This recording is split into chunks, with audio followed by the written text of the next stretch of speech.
नमस्कार, Radhe Radhe, good morning. आप सभी को एडुकेशन 365 पर स्वागत है।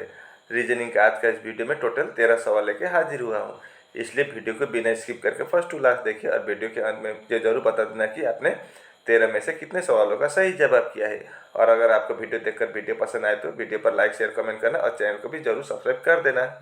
चैनल सब्सक्राइब करने का ये फायदा जरूर होता है कि जब भी हम नए वीडियो अपलोड करते हैं तब आपके वहाँ तुरंत से नोटिफिकेशन जा पहुँचेंगे और आप वीडियो को बिना मिस करके देख पाएंगे।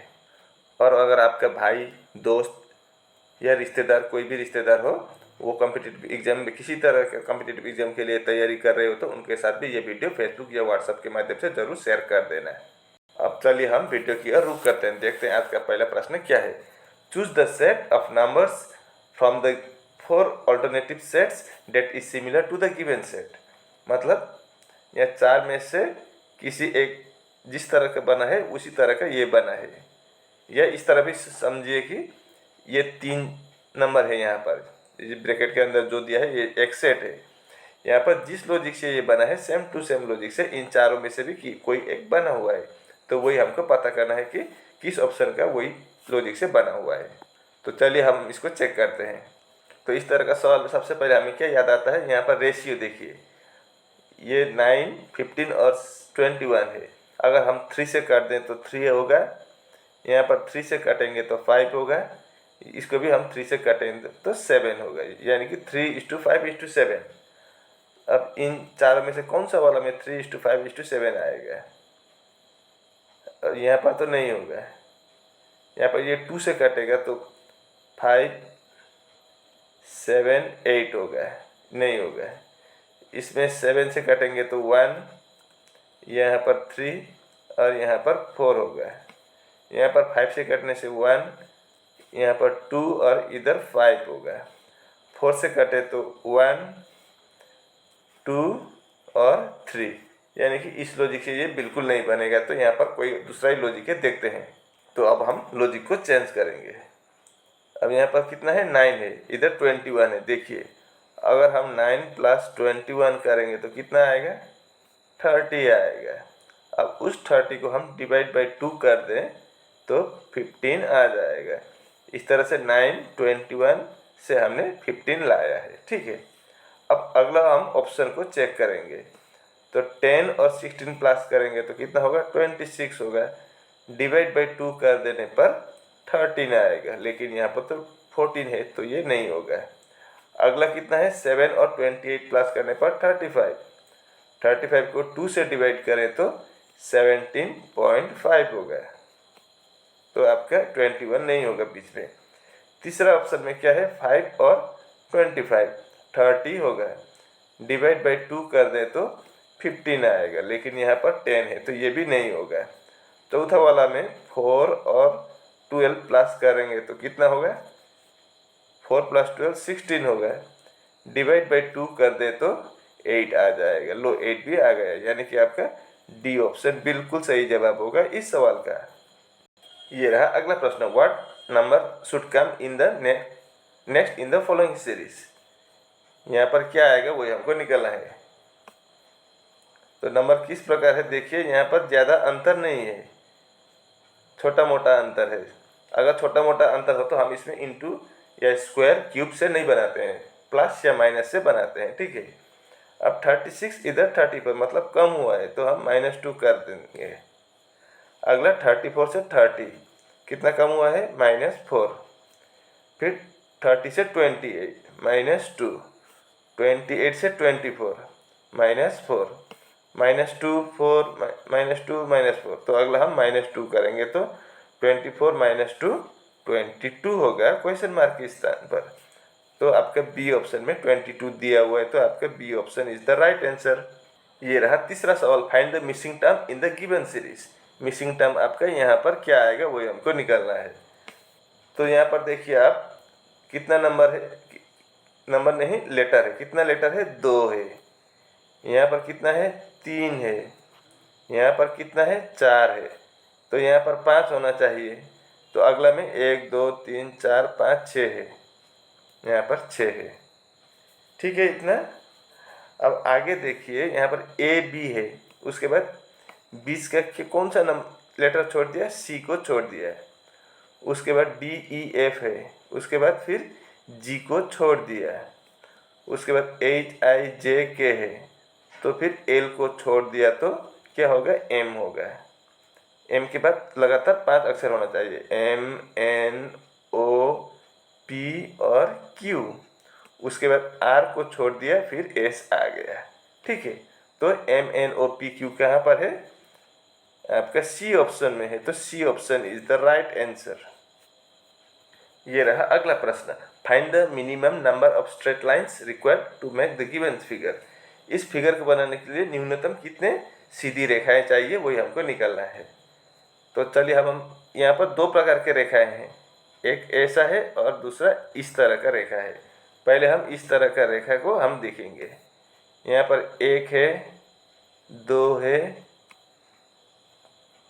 3 ये रहा, चौथा ये रहा, 5वां ये रहा और छठा ये रहा और एक ऊपर भी है, 7वां ये रहा। तो इस तरह का आपका कितना है, ये 7 है, 7 है। ठीक है,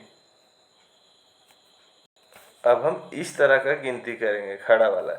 तो यहाँ पर 1 है, 2 है, 3 है, 4 है, 5 है और एक 6 है। इस तरह का आपका 6, टोटल कितना हुआ, 7 और 6 प्लस करेंगे तो 13, यानी कि आपका A option is the right answer. इस फिगर को बनाने के लिए आपको टोटल 13 रेखाएं, सीधी रेखाएं की जरूरत पड़ेगी।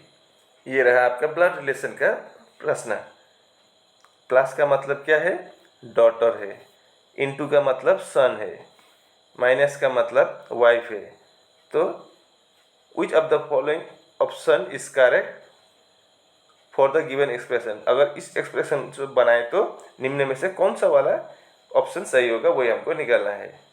तो पहले क्या बोला है, ए प्लस बी, प्लस का मतलब क्या है, डॉटर है। ठीक है, तो ए क्या होगी, डॉटर होगी, ए डॉटर होगी, किसकी डॉटर होगी, बी की डॉटर होगी। अब बी माइनस सी, माइनस का मतलब क्या है, वाइफ है, तो B is the wife of, किसकी वाइफ है, सी की। तो फिर सी क्या होगा, हस्बैंड होगा, मतलब बी और सी के एक बेटी है जिसका नाम है ए। अब सी इंटू डी, इंटू का मतलब क्या है, सन है, तो C is the son of D होगा। अब सवाल में क्या पूछा है, अब यहाँ पर इन चारों में से कौन सा वाला सही होगा, वही हमको निकालना है। पहला ऑप्शन में क्या बोला है, B is the son of D, B D के बेटे है क्या, नहीं है, डी के क्या लगेगी, बी पुत्र, पुत्र के पत्नी यानी कि बहू या पुत्र वधु भी कह सकते हैं, तो आपका ए ऑप्शन गलत होगा। बी ऑप्शन में क्या बोला है, A is the daughter of D son, A कौन है, डी के पुत्र के बेटी है, बिल्कुल सही है। अब तीसरा भी चेक कर लेते हैं, B is the daughter of D, B D के डॉटर है क्या, बिल्कुल नहीं, डॉटर इन लॉ है, ये नहीं होगा। और आगे क्या बोला है, C is the wife of D, C D के वाइफ है क्या, नहीं है। अब A is the daughter of D son, D के बेटे सी है, डी के बेटी है सी, तो यही सही सही होगा, समझ गए ना। ए कौन है, ए इज द डॉटर, किसका डॉटर है, डी के बेटे का, तो आपका B option is the right answer. उम्मीद करता हूँ कि आप इसको अच्छी तरह से समझ गए होंगे। ये रहा अगला प्रश्न, 6 friends A B C D E and F are sitting in a row. अब यहाँ पर ऐसा मत कीजिए, 6 आदमी हैं, 1 2 3 4 5 6, ऐसे सीट पहले कभी मत बनाना, ठीक है, एक एक करके बनाते जाएंगे, ऑटोमेटिक बन जाएगा। देखिए आप, अब C is sitting to the immediate right of A, C कहाँ पर बैठे हैं, मान लीजिए सी यहाँ है, सी ए के तुरंत दाएं पर, इमीडिएट राइट, ए के राइट इधर है, ए के राइट में कौन है, सी है। अब अगला क्या बोला है, D is not at any and, D किसी भी अंत के छोर पर नहीं है, या तो इधर भी नहीं हो सकता है, इधर भी नहीं हो सकता है, डी लास्ट में नहीं होगा, कहीं बीच में ही होगा डी।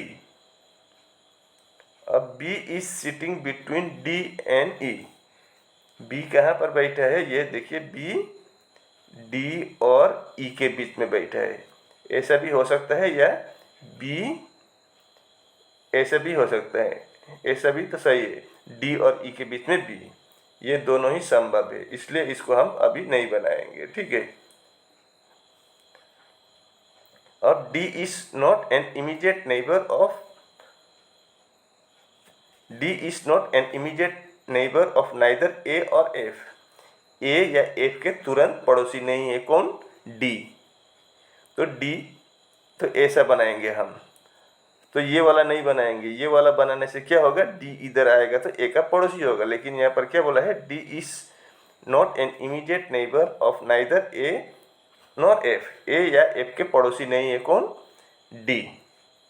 तो ए के पड़ोसी नहीं होगा तो डी तो यहाँ पर नहीं होगा, तो डी आगे होगा तो बी बीच में और ई ऐसा होगा, तो ये वाला नहीं होगा, ये वाला सही हुआ।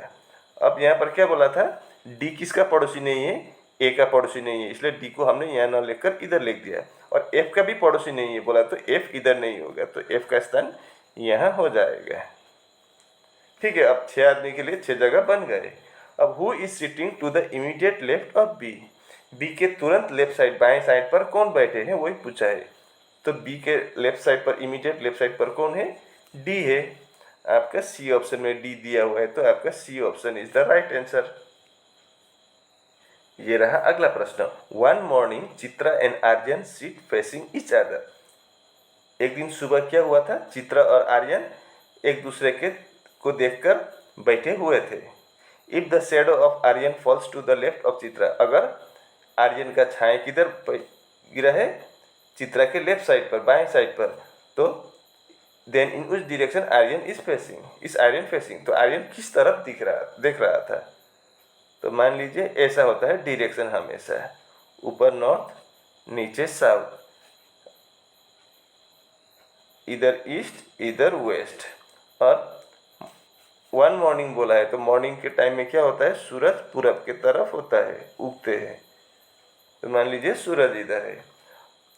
अगर मैं कलर चेंज कर देता हूँ अब, अगर हम इन दोनों को इस तरह से रखें तो कोई एक इधर और एक इधर नहीं होगा, क्योंकि अगर कोई ईस्ट में हो तो दूसरा वेस्ट में, या कोई दूसरे नॉर्थ में है तो साउथ में होगा, क्योंकि फेसिंग ईच अदर बोला है तो एक दूसरे को देख रहा है बोला है, तो इस तरह से ही होगा, सीधा सीधा, ठीक है। अब अगर इसका शेडो गिरेगा तो किधर गिरेगा, इधर गिरेगा, इस साइड, तो इस साइड का आदमी तो इधर देख रहा है, तो इसका राइट हैंड साइड में होगा, तो ये लोग ईस्ट में नहीं है, ईस्ट और वेस्ट में बैठे नहीं हुए, तो इन लोग कहाँ पर बैठे हैं, नॉर्थ और साउथ में। तो चलिए चेक करते हैं। अगर हम नॉर्थ और साउथ में बना दें तो क्या होगा, देखिए, अगर हम चित्रा को इस साइड लेके और कौन है दूसरा, आर्यन को लिख दें, तो क्या बोला था, आर्यन का छाया किधर जाएगा, इस तरफ सूरज है तो यहाँ पर आर्यन है तो इधर आएगा, पश्चिम के साइड में जाएगा। अब चित्रा किधर देख रही है, इधर देख रही है, ये इधर देख रहा है, दोनों एक दूसरे को देख रहे हैं, तो चित्रा का राइट हैंड होगा इधर, लेकिन चित्रा का तो लेफ्ट हैंड में जाना चाहिए था उसका छाया, तो ये आपका नहीं होगा। अब हम क्या करेंगे, आर्यन को इधर रखेंगे और चित्रा को इधर रखेंगे। अब क्या बोला था, if the shadow of Aryan falls to the left of Chitra, Aryan का छाया किधर होगा, इधर होगा, क्योंकि सूरज इधर है तो इसका इस साइड गिरेगा। अब ये इधर देख रहा है और चित्रा इधर देख रही है। अब चित्रा का किस साइड, अब इधर देख रही है तो चित्रा के लेफ्ट साइड में होगा यहाँ, ठीक है। मतलब आर्यन का स्थान यहाँ पर पक्का है और चित्रा का स्थान यहाँ पर पक्का है, ये दोनों आपस में एक दूसरे को देख रहे हैं। अब सूरज इधर है तो आर्यन का शेडो इस तरफ आएगा, तो चित्रा का लेफ्ट साइड में ही होगा आर्यन का शेडो, ठीक है। अब आर्यन इस तरफ देख रहा है। अब सवाल में क्या पूछा है, देन इन उस direction Aryan is facing, Aryan किस दिशा में देख रहे हैं, इस तरफ, नीचे की तरफ देख रहे हैं यहाँ से, तो नीचे की तरफ क्या है, साउथ है, तो आपका डी ऑप्शन में साउथ दिया हुआ है, तो आपका D option is the right answer. ये रहा अगला प्रश्न। कंप्लीट द फॉलोइंग सीरीज, इस सीरीज को हमें कंप्लीट करना होगा या इस श्रृंखला को हमें पूरा करना होगा। तो नंबर लेटर क्या है, ए बी सी ई FH, तो अगला क्या होगा? तो हम यहाँ पर देखिए ऐसे करेंगे, एक लेटर छोड़ के, कंफ्यूज करेगा वरना ये, ठीक है। तो यहाँ से भी हम ऐसे ही करेंगे, वरना ये आपका गलत होगा। तो ए का मतलब कितना है? 1, सी का मतलब 3, तो +2 हुआ है। अब 3 और इधर F6 है, तो +2 हुआ है। सॉरी, 3 और F6 मतलब +3 हुआ है। तो यहाँ पर +2 +3, तो अगला हम +4 कर देंगे। तो F6 +4 10, 10 का मतलब क्या होगा? J होगा पहला अक्षर, ठीक है। अब यहाँ पर B, इधर E, B का प्लेस वैल्यू कितना है? 2 है, E का 5 है, मतलब +3 हुआ है। E का 5, H का 8, यहाँ पर भी आपका +3 हुआ है। तो अगला भी हम +3 करेंगे, क्योंकि दो +3 आया है, तो अगला भी +3। तो 8 + 3 11, 11 यानी कि K होगा, यानी कि J और K होगा आपका आंसर। J और K आपका B ऑप्शन में दिया हुआ है, तो आपका B option is the right answer.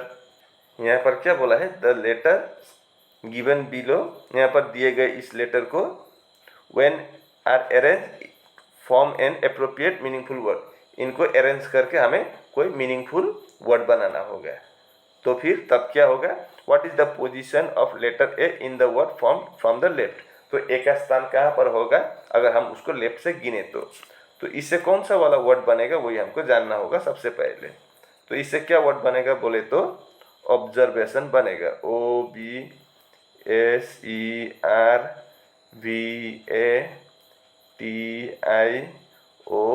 Observation बनेगा इस वर्ड से, ठीक है। तो हमें क्या पूछा था? ए का स्थान लेफ्ट साइड से, लेफ्ट साइड इधर से गिने तो ए का स्थान कहाँ पर होगा? First, second, third, fourth, fifth, six, seventh, सातवें स्थान पर है ए। तो आपका ए ऑप्शन में 7 दिया हुआ है, तो आपका A option is the right answer. A 7वें स्थान पर है, ठीक है। ये रहा 10वां प्रश्न, फाइंड द ओड वन। हमें यहाँ से विषम वाला पहचानना है। सितार, वायलिन, गिटार और फ्लूट, इन चारों में से कौन सा वाला आपका विषम होगा या ओड होगा? अब यहाँ पर देखिए, सितार, वायलिन और गिटार क्या होता है आपका? इसमें तार होते हैं। ये वैसे देखें तो सितार, वायलिन, गिटार और फ्लूट ये चारों वाद्य यंत्र है, यानी कि म्यूजिकल इंस्ट्रूमेंट है। लेकिन सितार, वायलिन और गिटार में क्या होता है? ऐसे तार होते हैं बीच में, ठीक है। वही तार को अगर आप उंगली से या किसी एक स्ट्रिंग से आप कोई स्टिकर से बजाए तो ये क्या होता है? इसके साउंड निकलता है। लेकिन फ्लूट में ऐसा नहीं होता, इसको आपको फूंकना होगा मुंह से, या आपको यहाँ पर वायु या हवा देना होगा, तभी यहाँ से क्या होगा? साउंड निकलेगा। तो फिर आपका इन चारों में से फ्लूट क्या होगा? बांसुरी, यानी कि बांसुरी फ्लूट का मतलब, तो आपका फ्लूट ओड हो जाएगा। तो ये रहा अगला प्रश्न, कंप्लीट द एनालॉजी, सादृश्य पूरा कीजिए। 123:4 है, तो 726 क्या होगा? अब 123 से 4 कैसे आया वो सबसे पहले हमें जानना होगा। तो प्लस करेंगे तो कितना होगा? 3 + 3 6,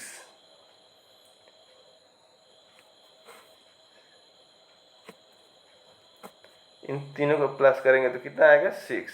इधर कितना है? 4, -2 करेंगे तो 4 आएगा। अब उसी प्रकार इधर देखें तो 7 + 2 9 + 6 15, 15 से भी अगर हम -2 करेंगे तो 13, लेकिन 13 ऑप्शन में नहीं है। तो ये इस तरह का लॉजिक से बिल्कुल नहीं बनेगा। तो यहाँ पर कुछ अन्य तरह का लॉजिक छुपा है, वो हम देखते हैं। अब यहाँ तीनों को देखिए क्या है? 1 2 और 3। तो हम पहला दो नंबर को लेंगे। कितना है? पहला 2 1 और 2। अब 12 को हम ये पीछे वाला 3 से डिवाइड करेंगे तो कितना आएगा? 4 आएगा। तो यही 4 है ये। अब अगला में भी ऐसे ही करेंगे। कितना है? तो पहला 2 लेंगे तो 72 हो गया, और उसको हम डिवाइड करेंगे पीछे वाले नंबर से। कितना है? 6 है। अगर हम 72 को 6 से डिवाइड करें तो कितना आएगा? 12 आएगा। तो फिर क्वेश्चन मार्क की जगह पर क्या आ जाएगा? 12 होगा आंसर। आपका डी ऑप्शन राइट आंसर। ये रहा अगला प्रश्न, किसी एक कोड भाषा में मोबाइल का कोड जमसम है, तो हमें ट्यूमर का कोड निकालना है। तो मोबाइल से कैसे जमसम आया चेक करेंगे, ठीक है। अब देखिए, मैंने मोबाइल और जमसम को नीचे कॉपी कर लिया है और उनका प्लेस वैल्यू भी लिख दिया है। एम का 13, इधर जेड का 26। तो क्या हुआ है यहाँ पर? 13 के साथ प्लस 13 करेंगे तो 26 आ जाएगा। अब O का 15, A को हम 1 पकड़ते हैं, लेकिन हम 27 भी पकड़ सकते हैं क्योंकि Z 26 में ख़त्म होता है, फिर A +1 होगा तो 26 + 1 27, तो 15 + 12 कर दें तो 27 आ जाएगा। इधर B का प्लेस वैल्यू 2, इधर M का 13, तो 2 के साथ अगर हम +11 करेंगे तो 13 आएगा। अब इधर I का 9 है, इधर S का 19 है, तो यहाँ पर अगर हम +10 कर देंगे तो 19 आएगा। 9 + 10 19, इधर 12 है, 12 के साथ 9 प्लस करेंगे तो 21 आ जाएगा। अब इधर कितना है, 5 है, 5 के साथ +8 कर देंगे तो 13 आ जाएगा। तो उसी प्रकार हम यहाँ पर बनाएंगे। यहाँ पर 6 अक्षर था इसलिए 8 तक पहुँच गया। स्टार्टिंग से हम देखना होगा, तो पहले हम स्टार्टिंग से देखेंगे तो 13 हो गया, और अगला 12 हो गया, फिर अगला 11, फिर अगला 10, फिर अगला 9 होगा। यहाँ सिर्फ 5 अक्षर था इसलिए हम यहाँ पर +8 तक था, यहाँ पर +9 में ही ख़त्म हो गया, ये बात याद रखिए। अब 20 + 13 करेंगे तो कितना होगा, 33 होगा। अब अगला 21 + 12, यहाँ पर भी 33 होगा। 13 + 11 24, 15 + 10 25, और 18 + 9 27। अब हमारा अंग्रेजी में जेड तक ही होता है 26, यहाँ पर लेकिन 33 है, तो 26 + 7 33, तो यहाँ पर 7 है। इसका मतलब 33 का मतलब 7, 24 का 24 ही होगा, 25 25 ही होगा, और 27 का मतलब 26 + 1 27। तो 7 किसका प्लेस वैल्यू है, जी का। ये भी जी का है आपका। 24 यानी कि x होगा, 25 y होगा, और 1 का मतलब a होगा। तो जी जी एक्स वाई है आपका ए ऑप्शन में दिया हुआ है, तो आपका A option is the right answer. इस सवाल को देखिए, find the mirror image of the given figure. इसका हमें मिरर इमेज निकालना है, यानी कि दर्पण प्रतिबिंब। तो इन 4 ऑप्शन में से कौन सा वाला सही होगा वही हमको जानना होगा। तो इसका मिरर इमेज इस साइड नहीं, इस साइड बनेगा, क्योंकि मिरर इस साइड है तो इस साइड बनेगा। ठीक है।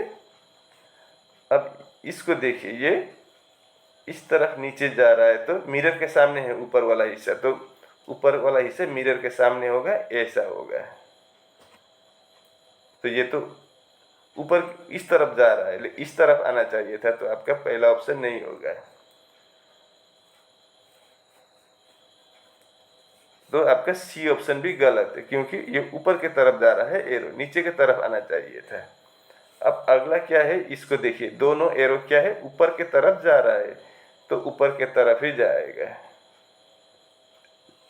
तो आपका यहाँ डी में क्या है, नीचे की तरफ आ रहा है, तो ये गलत है। तो आपका B option is the right answer. उम्मीद करता हूँ कि आप इसको अच्छी तरह से समझ गए होंगे। और इसी के साथ आज का वीडियो यहीं पर समाप्त होता है।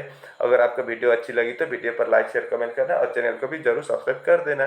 मैं ऐसे मुद्दे लेकर अगले वीडियो में फिर हाजिर हूँगा। तब तक के लिए मुझे विदा दीजिए। आपका दिन शुभ हो। राधे राधे।